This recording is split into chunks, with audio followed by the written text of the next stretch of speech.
Have you ever encountered something paranormal? Story 1. Several years ago, I was a total deadbeat living with my then-girlfriend's parents. They had a tri-level house with a basement containing our living space and my girlfriend's bedroom. Upstairs held the living space for everyone else, the dining room and the kitchen. The third level had the master bedroom and 2 additional bedrooms for my girlfriend's sisters. I found myself home alone one night with her parents off with friends, my girlfriend's at a friend's and her sister's at an all-night church thing. I elected to stay home and play WoW all night. Where my computer and desk sat right above my head was an AC vent. Often I could hear her sister playing in her room from that vent. I was leveling my paladin or something when I heard laughter and giggling coming from the vent. Nobody was supposed to be home, so my heart picked up. I glanced at the clock on my computer and it read 1:36 a.m. I remember this all very distinctly. I went to investigate and headed upstairs. The landing is at the top of those stairs. You can turn left and either go upstairs or go into the kitchen. I climbed the second set of stairs and opened the first door on the left, which was her younger sister's room, directly above the basement. Inside, I used the light of my phone to illuminate as best as I could. I saw a small figure, what I assumed was a small girl wrapped in a white sheet, in the center of the room. This figure, this young girl, stopped playing with the dolls and slowly looked at me. It let out the most ear-shattering scream you can imagine. My skin crawls just thinking about it and my chest tightens just remembering it. I wish I could tell you what transpired, but I remember waking up at the bottom of the landing right next to the door of the kitchen. I stumbled into the kitchen to get a drink of water and contemplate what just happened. I glanced at the clock on the microwave. The clock read 4:46 a.m. I never found the sheet the next day, but the dolls the figure was playing with were sitting in the middle of the room, away from the toy chests that were inside that afternoon when she cleaned her room, which is across the room. I like this dude's guts. Other people would probably get out as fast as they could, but he investigated. Never investigate the laughter. Never. Story 2. We moved into a house and things were quiet for the first 6 months. The neighbors shared that the previous occupants had left after their son passed away in a motorcycle accident. After those initial 6 months, my dad passed away, though not in the house. After that, strange things began to happen. Friends sleeping over would claim they saw a young guy standing in my bathroom or walking around the house. One night, a friend woke me up insisting on seeing him. But when I checked, there was nothing there. Over the next few years, nearly every friend staying overnight reported sightings of the tall, blonde young guy. Other odd occurrences took place. Once, a wine glass on the counter shattered without anyone touching it. It happened spontaneously. No one was nearby. Another time during the winter, with a heater on, a usually warm bed turned ice cold as you walked across to the connected bathroom. The creepiest incident was when my boyfriend, sleeping on the couch, claimed he woke up to the young guy pushing him off to the floor. The guy didn't say anything, but my boyfriend knew he had to leave and refused to stay at my place after that. To delve into the glass incident, my mom had a vast collection of glassware set on the counter due to a lack of space. The wine glass had been there for a long time, untouched. It didn't just come out of the dishwasher. It had been sitting there since she bought it. When it broke, no one was near it, only my mom and I were there, both at least 10 feet away. It might have been something like a crack in the glass, but at the time it startled us, and we found it weird. Just one of the many strange things that happened. Story 3. Well, I never had a haunted house, but the street I grew up on seemed cursed. It was a new development, and everyone built their house there, all with big properties. About 10 houses on the street. Strangely, something really bad happened to every house. One had a case of self-harm, another was a vehicular accident, a neighbor had cancer and passed away. One guy fell off a ladder and one kid was declared mentally insane. There were more instances, but I can't recall the specifics. Each house seemed to have one tragic event. Her house got off light. No one passed away or became paralyzed. However, our dad became cruel to my mom and older siblings, ultimately tearing our family apart. My mom and I eventually moved away. The next people who moved into our house built a big garage and their son ended his life in it about a year later. Later on, we discovered that an Aboriginal elder in Australia found rock markings warning them to stay away from the area due to bad spirits. I decided to check if Aboriginals believe in evil spirits, and it turns out they do. I found this information that pretty much describes exactly what went on. Thugine mentioned in the story is one of hundreds of evil spirits whose evil deeds were recorded in stories and songs. Along the southeast coast of New South Wales, evil spirits were and are known as goongs. Generally speaking, contemporary Aboriginal people still believe in these spirits. For example, if they go to a particular area, they believe they must be invited to stay there. If they are not welcome, they will feel this, and to remain there under these circumstances will result in being punished. Punishment may mean passing or injury, and this may extend to other members of a family. Some areas are forbidden to women because the male spirits that are believed to live there will punish them if they disobey the trespassing laws. In the shadows of our advanced society, echoes of ancestral fears persist. As we navigate our modern lives, it's a chilling reminder that, sometimes, the unseen forces of the past refuse to be forgotten. Story 4. For a decade, I lived in a nice home near Yosemite National Park. Nothing extravagant, just your standard 4-bedroom, a den, a dining room, the usual. Tucked down a little dirt road miles away from civilization, as you'd known if you'd been around those parts. Throughout my entire childhood, I was visited by this girl in white. She never spoke. I'd just wake up at night and see or feel her presence. Curious, I asked my dad about it, and his response every time was, "The men in our family can see ghosts." Now, I've always been a skeptic, and I remain so to this day, but this story made me question. I used to think it might be some kind of mild schizophrenia running through our family. It didn't bother me much. She didn't look like other people. There was something off about her. After my father passed away, my mother decided to sell the house through a realtor. Never once had contact with the buyers, only knowing them by name. It turns out that the buyers had a son who went to the same school as their old neighbors, dear friends of the family. The son repeatedly came to school without sleep, complaining that there was a girl who watched him at night and that he needed to get out. Shivers run up my spine every time I remember this. Story 5. As the eldest of 3 siblings, I often found myself in the basement bedroom in our various houses. Being the oldest, I didn't mind. It gave me some privacy. In the last home I lived in with my family before moving out, I spent 5 years in the basement bedroom. Throughout those 5 years, I regularly experienced intense night terrors and sleep paralysis. On a few occasions, I would wake up to find the closet in the far side of my room slightly open. I'd stare at it, knowing I had closed it, and it would creak open a bit more, then slowly close and click shut in a very methodical manner. Not a slam or a regular door close, if that makes sense. On 2 specific nights, I woke up, not abruptly, but rather rolled over, and at the foot of my bed stood a girl. She appeared very young with black hair and a dark dress. She didn't move, she didn't make a sound, and I could never make out a face. Both times I instantly reverted to being 5 years old, hid my face under the sheets, and my heart raced. Eventually, when I peeked out, she was gone. My parents are not believers in anything paranormal, so I never told them, fearing they'd think I was crazy. I attributed it to night terrors and vivid dreams during paralysis. After I moved out, my next sibling in line got the basement room, and life continued. During Christmas visits and other holidays, I went into that room and noticed the closet door was nailed shut from the outside. I didn't question it then, thinking it had nothing to do with my experiences. On another visit, I found the nails were gone, replaced by a padlock, and bundles of sage and sweet grass were hanging above the closet in the only exterior window. Summoning the courage, I asked my mom about the basement, and she reluctantly shared that my brother had seen things come in and out of the closet and had a girl appear beside his bed, terrorizing him on several occasions. Honestly, I still haven't told them about what I saw, not wanting to disrupt their lives or force them to move. They're retired, the kids have moved out, and they seem happy. They've even gutted and renovated the whole basement. I've stayed there a few times with my wife, and nothing unusual has happened. Story 6. One morning as I awoke for school around 6 a.m., I glanced down the long corridor and saw a woman in a white nightgown moving quickly around the corner. Assuming it was my mom, the urgency in her movement made me think something was wrong. So I hurriedly walked down and around the corner into the living room. As I reached the living room, my mom opened the door behind me, wondering why I was running at 6 a.m. I turned around, white-faced and completely confused, expecting to see my mom somewhere in the living room, but she was behind me. I tried to explain what happened and she completely believed me, given how shaken up I was at the time. It was the only isolated incident, but it lingered as a family memory for some time. Years later, the previous owners, an elderly couple and their adult son, returned for a funeral in the neighborhood.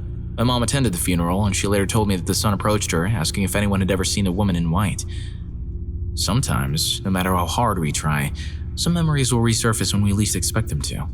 Are you skeptical about the unseen? Ready to plunge into the mysteries of the unknown? I challenge you to like this video and subscribe to my channel for more tales of the unexpected.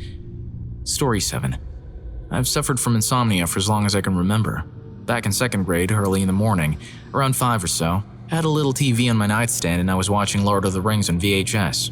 I had the volume up super loud because my ceiling fan always made a ruckus throughout the night. I was engrossed in the movie when suddenly, all the sounds around me started to slowly fade away. Confused, I reached to turn up the TV, thinking it had broken, but then I realized the sound of the fan had faded with it. The only way I can describe it is like someone turning the volume down on a car radio. I was suddenly overwhelmed by an intense feeling of euphoria, unlike anything I'd ever experienced. I couldn't describe how utterly at peace I felt. It clicked in my head that my life force was slowly fading away. Keep in mind I'm in 2nd grade, so this is a pretty intense conclusion, but I just knew. I rolled over onto my back, ready and excited to accept my fate. That's when I saw it. A large white figure was in my doorway, hovering and pulsating a white aura. I panicked and started calling out for my brother, whose room was across the hall. The figure glided to the end of my bed and just sat there, watching. I'm not sure how much time passed, but the figure suddenly vanished, the sound came back, and the euphoria disappeared. I jumped out of bed and ran into my brother's room, practically flying into his bed. He woke up, so panicked I was, and started panicking too. I kept telling him it was a ghost. We hid under the covers and after a while I got anxious. We bravely made a peephole in the blanket to check the time on the clock, 5:30 in the morning. Then the phone rang, and it rang and it rang. We panicked even more, and it rang again. We ran from light switch to light switch until we had a lit path to the living room in our 5,000 plus square foot house, making it no easy task. We got to the living room and watched cartoons until my mom woke up. She was livid, yelling at us for being up so early. I told her I saw a ghost, which only made her more upset. My brother, usually tormenting my irrational fears, got mad at her and started telling her it wasn't a joke and it wasn't my imagination. I told her to check the phone because I saw the ghost around 5:30 and it must have been the ghost calling. She went to check the phone and went to the other room for a while. Suddenly, she wasn't upset anymore. When we asked if it was a ghost, she said it was a telemarketer. She was so nice about it that she let me sleep in her room for the next few days. I thought maybe since it was my brother's birthday that day, she just didn't want to argue. But she never let me sleep in her room. I got home from school on the 15th and I saw the ghost in the early hours of the 13th. My mom called me to the family room and told me to sit on her lap. She needed to tell me something. My great-grandma passed away in the hospital at 5:30 a.m. and the phone calls were my grandma notifying us. Me and great-grandma were extremely close. To this day, I get chills thinking about it. I know there are a few ways to explain the occurrence, but I know for a fact that it was 100% a paranormal experience. My mom and brother still back me up on it today. Story 8. I got home from my job as a server at midnight. One of my roommates was in the Navy and deployed, and the other one was at his girlfriend's house. I cooked myself dinner, and as I was cooking, my dog started growling and barking in the middle of the room at nothing. This is especially weird because she never barks. She was a rescue, and it got her for a sense of security when I was home alone. I'm a female, and could never get her to bark at anyone. I dismiss her barking as odd, but I finished cooking and ate. I started to clean and turn the sink on because it takes forever to get hot. But right when I turned around, the sink turned off on its own. Again, I think it's odd, but I don't really think it's worth freaking out over. The hair on the back of my dog is standing up straight, but no one is home and it's midnight. So I figured I'd just tough it out even though I was beginning to get a little spooked. After cleaning, I go into the bathroom and sit on the sink to pluck my eyebrows. The bathroom was small, with the sink immediately to your right as you entered, the toilet next to it, the bathtub at the end, and the toilet paper dispenser directly across the toilet. So the way I was sitting, the toilet paper dispenser was behind me. After 2 to 3 minutes, I heard a weird noise behind me. So I turned around and, I kid you not, the whole roll of toilet paper was unraveling fast, like someone was pulling on it. I noped out of that bathroom. The door was closed and had no windows, so it couldn't have been a breeze. I put a leash on my dog and ran out of the apartment faster than Usain Bolt. By the time this happened, it was already around 2 a.m. None of my friends were awake, so I spent the night sitting outside the door to my apartment. When I went back in the next morning, the whole roll of toilet paper was on the ground, and the roll was probably 3/4 full. I'm talking about a good 5 to 10 meters of toilet paper. After that day, I never had an odd experience quite like that one ever again, but one of my roommates did mention that a few times he'd come home and find every door and cabinet in the place open when he'd specifically remembered closing them and leaving them that way when he left. This was when I was on vacation out of state and our other roommate was still deployed. Story 9. My girlfriend had always told me our house was haunted. I'd always hear creaks and stuff upstairs and the occasional footstep, but I always played it off as normal house noises. Until one night in August of this year. We were downstairs watching TV like usual, about to go to bed, when we both got a very weird feeling almost simultaneously. She gave me a weird look and I didn't think anything of it, so we went to bed. After a few minutes with her on Twitter and me on Reddit, we put our phones down and rolled over to go to sleep. And we both heard the words goodnight in a child's voice. It doesn't seem too strange, right? Well, considering there weren't children in the house, we both looked at each other like, why would you say goodnight like that? Then we realized neither of us had said it, and we left her room fairly quickly. We went downstairs to lay on the couch and watch a little TV, come to our senses and figure out where those words could have come from. Then we both got that someone's watching you feeling. Not like, oh, that dude over there has been staring at me, but something will not take their eyes off me no matter what I do feeling. So we decided it was best to leave the house. We went to walk out the front door, but right as we were about to open it, we heard the child's voice again. This time it came from the balcony right above us in the entryway. Clear as day, a child said, "Mommy and Daddy." We looked at each other. I may or may not have screamed, and we ran to my car and decided to drive to one place that was open in our small Oregon town, Walmart. The problem was, as soon as we got in the car, we knew something had come with us, and it was pissed at us for leaving. The second we got into my Honda, there was nothing but a feeling of hate instilled in both of us for no reason whatsoever. Whatever it was, filled that car with hate. It's now about 4 a.m. and I have to be at work in 5 hours, so we decide to go back to her house and try to get some sleep and see what happens. We walk into the front door and it's nothing but quiet. We walk up the stairs, turn right, and suddenly, it sounds like a dog is growling from her upstairs bathroom. It takes me a second though because I grew up with dogs and all I could hear was that it was just mine and they're being weird. 5 seconds later, I realize I'm at her house. and no dog has ever set a paw in there. Something was growling at me and I had no idea what. At this point, I'm frustrated at whatever is happening because I'm tired and need to sleep for work. So I came up with this brilliant idea of talking to whatever it is causing all these problems. The only thing that sticks out at this point is me yelling, "If you're so pissed, do something about it." Right after that, I felt something pull my shirt. I turned around thinking my girlfriend is playing a very unfunny joke on me, but no, she was still downstairs. Something pulled my shirt. After that, I decided it was time to leave for the night. At 6 a.m., we got in my car and drove to my mom's house. That car ride was much less hate-filled, and all the bad feelings were gone for a while. I went to work while my girlfriend slept at my mom's place, and when I got off, we went back to her house to check things out.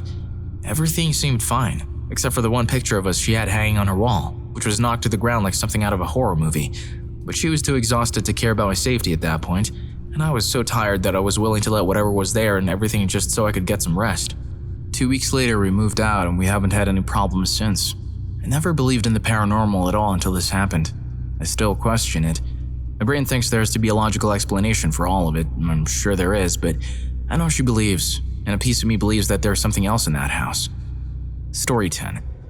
I'm not sure if this is considered paranormal, but when I got fevers as a child, I would always, in my fugue and pain-infused state, hear a man counting in a very deep voice. He would count from 1 and up, and as the numbers get larger, the voice gets louder and more intense. It started to get less frequent as I grew older, and now I do not experience it anymore. I brushed it aside as a recurring nightmare until recently, when I learned that my sister would experience the same thing when she was younger as well. It's not the scariest thing, but it does send shivers down my spine trying to comprehend this. 1, 2, Freddy's coming for you. Story 11. A few years ago, one night at around 3 a.m., my wife and I were sleeping and I felt myself slowly waking up from a really deep sleep. My eyes started lifting up, and as soon as they focused on the lamp on my dresser, it slid off and shattered on the floor. My wife and I quickly sat up and looked at each other, horrified at the startling noise. We agreed we would clean it in the morning and went back to sleep. The next morning when we woke up, the lamp was at the foot of the bed, about 5 feet from where it fell, completely intact and not broken at all. We were still trying to make sense of it. I hope you enjoyed the video, and if you made it this far, I'm sure you'll also enjoy. What's the most paranormal thing you've seen? Story 4 will make you wary of what lurks in the dark forest. See you on that video.